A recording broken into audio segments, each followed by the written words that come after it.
Vamos a continuar con las anemias regenerativas y vamos a ver el segundo grupo de las anemias hemolíticas intracorpusculares, que son las enzimopatías eritrocitarias. Dentro de este grupo se engloban todas aquellas anemias regenerativas intracorpusculares que se producen por deficiencia de las enzimas que participan dentro de los diferentes sistemas enzimáticos dentro del glóbulo rojo. Dentro de las deficiencias se han descrito para las enzimas que participan de la vía glucolítica, para las enzimas que participan del metabolismo óxido-reductor y para las enzimas que participan dentro del metabolismo nucleotídico. En general, las deficiencias enzimáticas se manifiestan con muy baja frecuencia a nivel poblacional, excepto la deficiencia de la glucosa 6-fosfato deshidrogenasa, que pertenece al metabolismo óxido-reductor, y que esta deficiencia es la que se ve con mayor frecuencia dentro de las enzimopatías a nivel poblacional, y le sigue la deficiencia de piruvato quinasa, que pertenece a la vía glucolítica. Son estas dos deficiencias las más frecuentes y es por eso las que vamos a ver. Las demás enzimas, su deficiencia, si bien están descritas, se ven en muy baja frecuencia. ¿Qué van a producir la deficiencia de estas enzimas en general? Por un lado, la deficiencia de piruvato quinasa nos va a disminuir el nivel energético, los niveles de energía que tiene el glóbulo rojo. Y por el otro lado, la glucosa 6-fosfodeshidrogenasa va a disminuir el poder reductor. La complicación de estas deficiencias va a llevar a que el glóbulo rojo no pueda desarrollar correctamente sus funciones y por lo tanto tenga una disminución de su vida media a nivel periférico. Entonces, vamos a empezar a ver la deficiencia de la piruvato quinasa. ¿Qué es lo que va a producir la deficiencia de esta enzima? Esta enzima participa a nivel de la conversión del fosfoenolpiruvato a piruvato, en donde en esta reacción se produce la formación de una molécula de ATP. Por lo tanto, la deficiencia de la piruvato quinasa, ¿qué va a producir? Va a producir que a nivel del glóbulo rojo haya una disminución en la formación del ATP, lo que va a llevar a una disminución de su capacidad energética, y eso se va a traducir en que el glóbulo rojo va a envejecer más rápidamente, más prematuramente, y va a ser eliminado de la circulación por el sistema monofagocítico.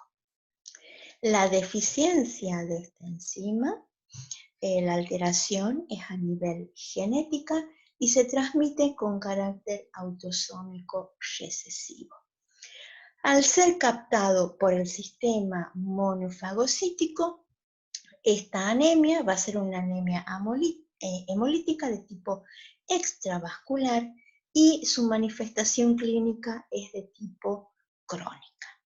¿Qué vamos a ver a nivel del laboratorio? Bueno, a nivel del laboratorio podemos ver que la disminución de la hemoglobina en los pacientes es muy variable. Puede ir de anemias severas, que cursan con hemoglobinas de 6 gramos por decilitro, anemias moderadas, anemias leves, incluso pueden cursar pacientes con asintomáticos, o sea, con hemoglobinas cerca del valor de 12 gramos por decilitro. ¿De qué va a depender eso? De que el paciente si es homocigota, si es heterocigota y cuánto está disminuida la actividad de la enzima.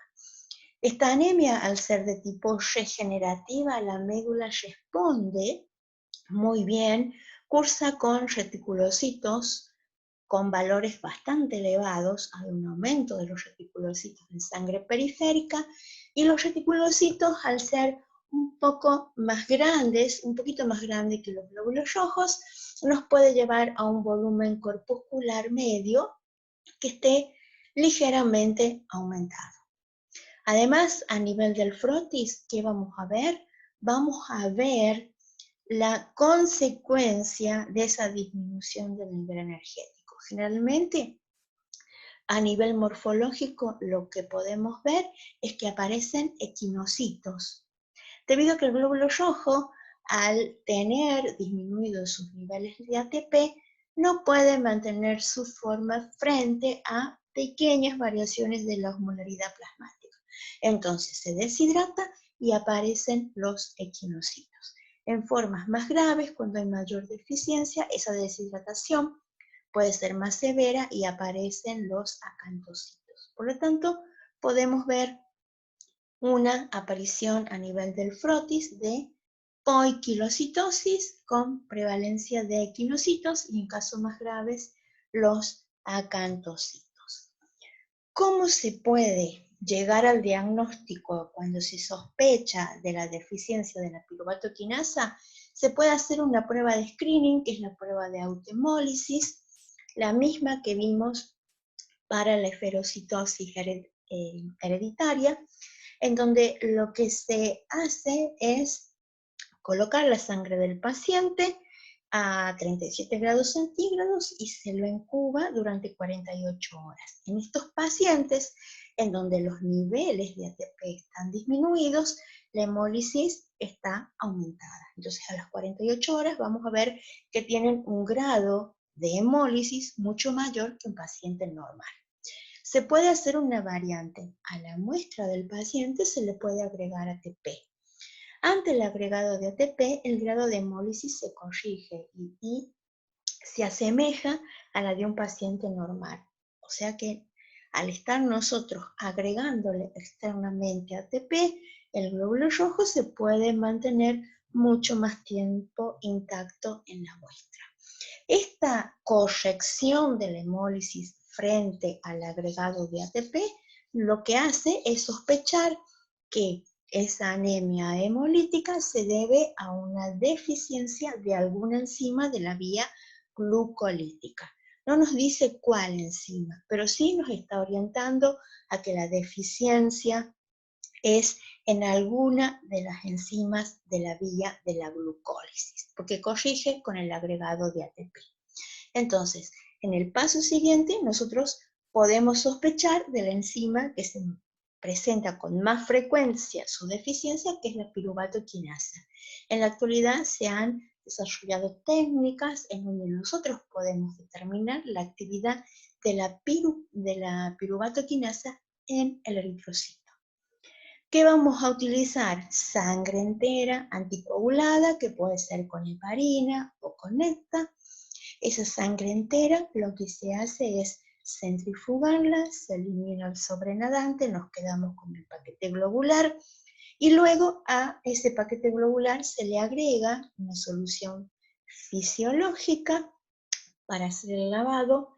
Se centrifuga, se elimina el sobrenadante, se le vuelve a agregar solución fisiológica, se centrifuga, se elimina el sobrenadante y se repite por tercera vez. O sea que se obtiene un paquete globular libre de plasma. A ese paquete globular se lo pone en contacto con un buffer hemolizante en donde va a romper la estructura de los glóbulos rojos y va a liberar las enzimas. Y en ese hemolizado se aplica la técnica, en donde lo que se hace es agregar fosfoenolpiruvato, ADP, y que en presencia de la piruvato quinasa del paciente se va a convertir en piruvato. Y luego ese piruvato, en presencia de NAT reducido y LDH, que forman parte de los reactivos, se va a convertir en lactato y el NAT reducido se va a convertir en NAT oxidado. ¿Qué es lo que se mide? Lo que se mide es la disminución del NAT fosfato reducido a 340 nanómetros. Entonces, en base a esto, nosotros podemos cuantificar la actividad de la enzima. ¿Cuáles son los valores de referencia para la técnica realizada a 30 grados centígrados? Es de 10.3 más menos 2 unidades enzimáticas o unidades internacionales por gramos de hemoglobina. Valores por debajo de este valor de referencia se consideran una disminución de la actividad de la piruvatoquinasa. Otra determinación que puede complementar para ayudar al diagnóstico, si bien la determinación de la actividad ya es diagnóstico, es determinar el 2,3-difosfoglicerato. Esto se debe a que cuando nosotros tenemos la deficiencia de la piruvatoquinasa, el fosfoenolpiruvato se empieza a acumular en el glóbulo rojo y también se empieza a acumular los metabolitos anteriores. Se empieza a acumular el 2-fosfoglicerato. Y a partir del 2-fosfoglicerato es que se sintetiza el 2,3-difosfoglicerato. Entonces, cuando nosotros tenemos deficiencia de esta enzima, empiezan a aumentar los niveles de 2-fosfoglicerato y también aumentan los niveles de 2,3-difosfoglicerato.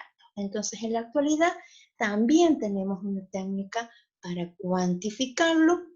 Vamos a usar un hemolizado igual que utilizamos para determinar la actividad de la piruvatoquinasa, nada más que acá vamos a utilizar como reactivos la 2,3-difosfo, glicerofosfatasa, el ATP y NAT reducido. Y en una reacción en cascada a través de diferentes enzimas, lo que vamos a leer es la disminución o el consumo de NAT reducido a 340 nanómetros. Esa disminución va a estar en relación directa a los niveles de 2,3-difosfoglicerato. En un paciente normal se encuentran los niveles de 2,3-difosfoglicerato entre 4,5 a 5,1 micromoles por mililitro de concentrado de hemat-10. Un aumento de los niveles de 2,3-difosfoglicerato siempre es característico de la deficiencia de piruvatoquinasa, debido a que la deficiencia de otras enzimas de la vía glucolítica no producen aumento del 2,3-difosfoglicerato. La única que produce el aumento del 2,3-difosfoglicerato es la deficiencia de piruvatoquinasa. Entonces también esta determinación se puede realizar en la actualidad y ayuda a el diagnóstico de la deficiencia de la enzima. Y por último, tenemos técnicas a nivel moleculares, es el análisis a nivel del ADN para determinar la mutación del gen que codifica para la piruvatoquinasa. La otra enzimopatía, que es la más frecuente de todas, es la deficiencia de la glucosa 6-fosfodeshidrogenasa. Esta enzima participa en la vía de las pentosas y lo que hace esta enzima es que la glucosa 6-fosfato se convierta en 6-fosfogluconato y en ese paso el NAT-fosfato se va a convertir en NAT-fosfato reducido y va a permitir mantener los niveles de glutatión reducido para así eliminar los radicales libres que se formen dentro del glóbulo rojo. Al estar deficiente esta enzima, los niveles de NAT-fosfato reducido también están disminuidos y por lo tanto los niveles de glutatión reducido están disminuidos.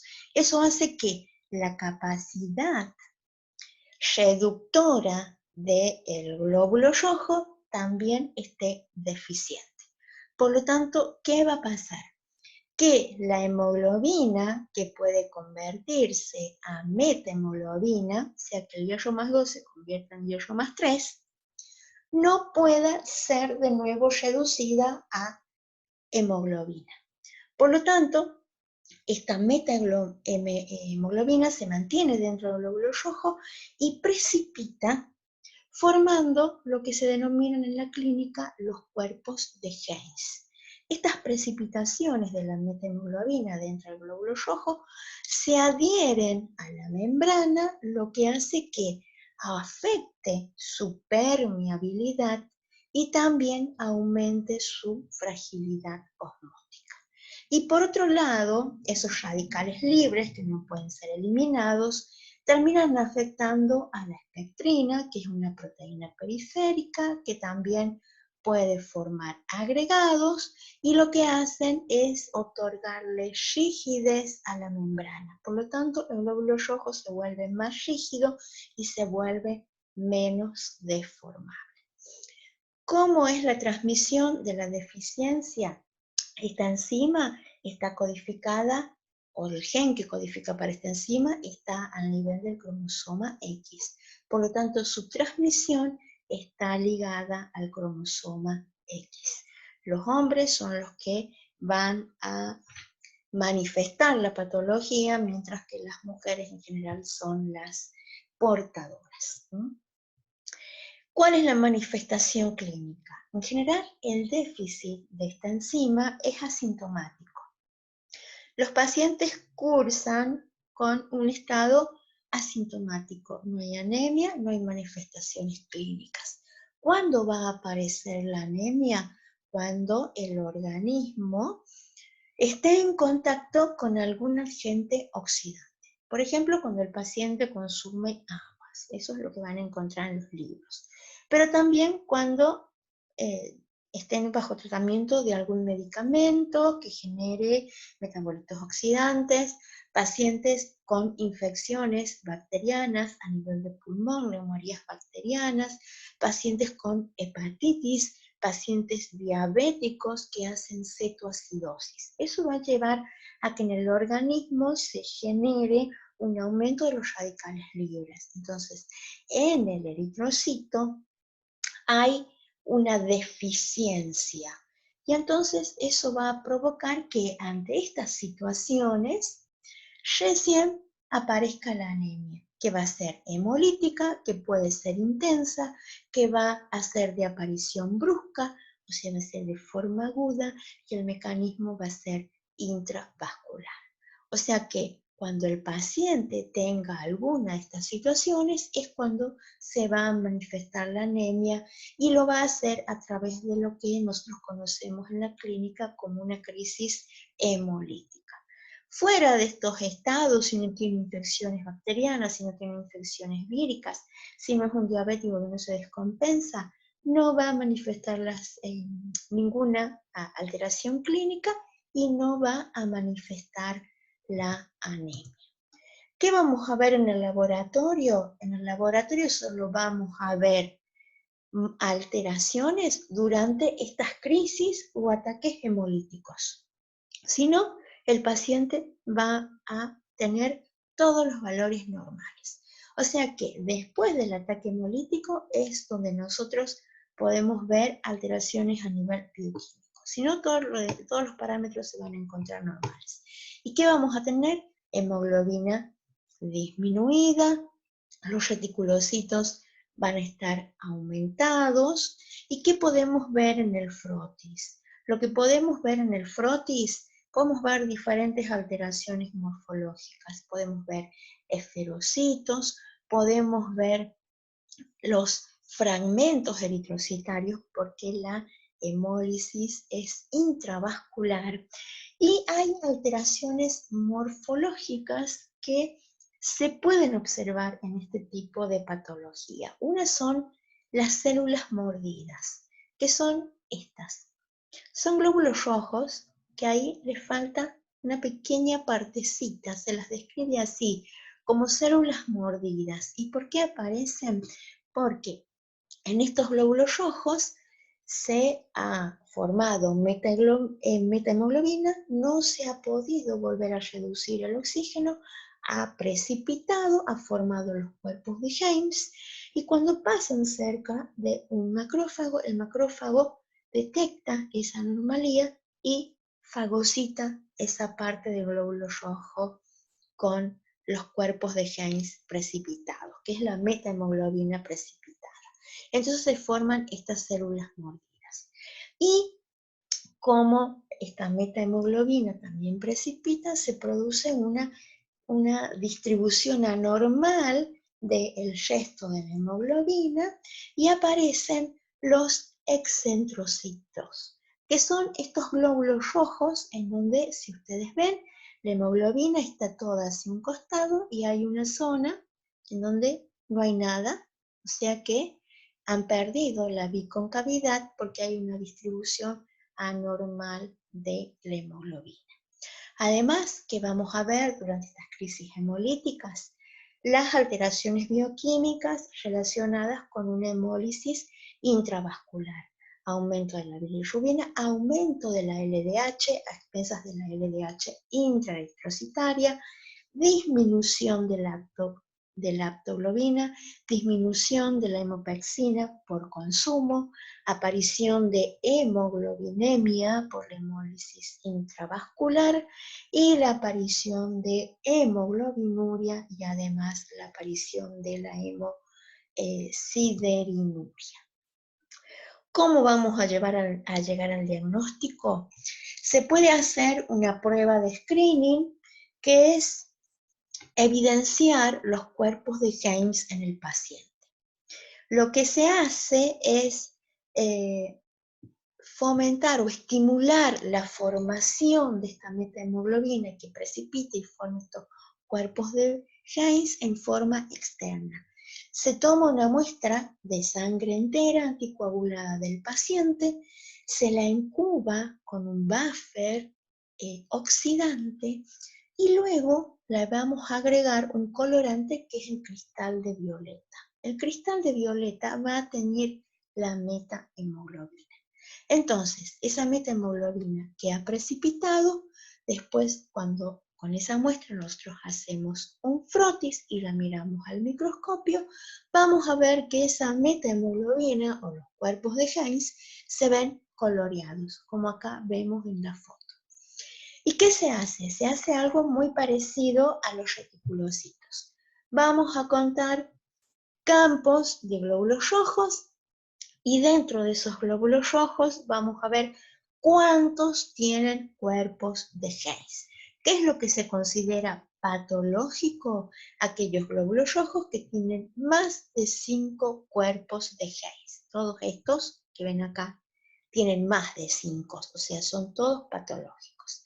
Vamos a contar en total 1000 glóbulos rojos y vamos a ver cuántos dentro de esos 1000 glóbulos rojos que hemos contado contienen más de 5 cuerpos de James.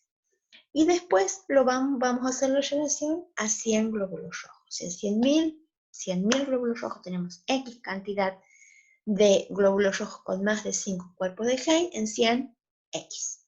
Y eso nos va a dar el porcentaje.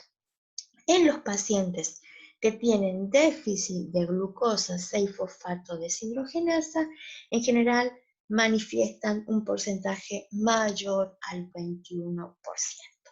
Igual no es la única anemia que manifiesta cuerpos de James, por eso es de tipo screening. ¿Cómo podemos hacer una prueba que nos ayude a llegar mejor al diagnóstico? Es el test de Brewer, que es el test de reducción de la metahemoglobina. En esta prueba lo que nosotros vamos a hacer es tomar una muestra de sangre, también del paciente anticoagulada, y la vamos a poner en contacto con nitrito de sodio. ¿Qué va a hacer el nitrito de sodio? Este compuesto lo que hace es oxidar al hierro de la hemoglobina. Entonces va a convertir la hemoglobina en metahemoglobina. La hemoglobina es de color roja, la metahemoglobina es de color marrón. Entonces vamos a ver una conversión de color en la muestra de mi paciente. Va a pasar de roja a marrón. Y luego, ¿qué vamos a hacer? Lo que se agrega es azul de metileno. El azul de metileno lo que va a hacer es estimular la vía de las pentosas con la formación de natrofosfato reducido y la formación de glutatión reducido. En un paciente normal, ¿qué vamos a ver? Que ante el agregado de azul de metileno, esa metahemoglobina, por formación de glutatión reducido, se va a volver a convertir en metahemoglobina. Por lo tanto, mi muestra, que era marrón, con el agregado de azul de metileno, va a volver a tener la coloración roja. En un paciente con déficit de glucosa 6-fosfato, ese cambio de color no se ve. Mi muestra queda de color marrón, lo que me evidencia que hay una deficiencia a nivel del poder reductor del eritrocito. Y por último, para llegar al diagnóstico final, que yo no se lo puse acá en las filminas, pero es la cuantificación de la actividad de la enzima. Cuantificar la actividad de la glucosa 6-fosfato deshidrogenasa. Lo que se usa es lo mismo que usamos para la cuantificación de la piruvato quinasa. Sacamos una muestra del paciente, se separa el plasma, se lava 3 veces, el paquete globular con solución fisiológica, se lo pone en contacto con un hemolizado y lo que hacemos es la reacción, que es agregar el sustrato de la enzima, que es la glucosa 6-fosfato más NAT-fosfato reducido. La enzima lo va a convertir la glucosa 6-fosfato en 6-fosfogluconato y el NAT-fosfato se va a convertir en NAT-fosfato reducido. Entonces, ¿qué vamos a nosotros monitorear o qué vamos a cuantificar? El aumento de NAT-fosfato reducido, lo que va a estar o lo que va a ser directamente proporcional a la actividad de la enzima. Vuelvo a repetir porque creo que lo dije mal. Para determinar la actividad de la glucosa 6-fosfato deshidrogenasa, usamos como sustrato glucosa 6-fosfato y NAT-fosfato oxidado. Por acción de la enzima vamos a obtener 6-fosfato gluconato y NAT-fosfato reducido. ¿Qué es lo que vamos a medir? El aumento de los niveles de NAT-fosfato reducido a 340 nanómetros y que van a estar directamente proporcional esos niveles a la actividad de la enzima. ¿Sí? Entonces, ese es el diagnóstico más específico. Medir directamente la actividad de la enzima. Y bueno, con esto terminamos el segundo grupo de las anemias intracorpusculares.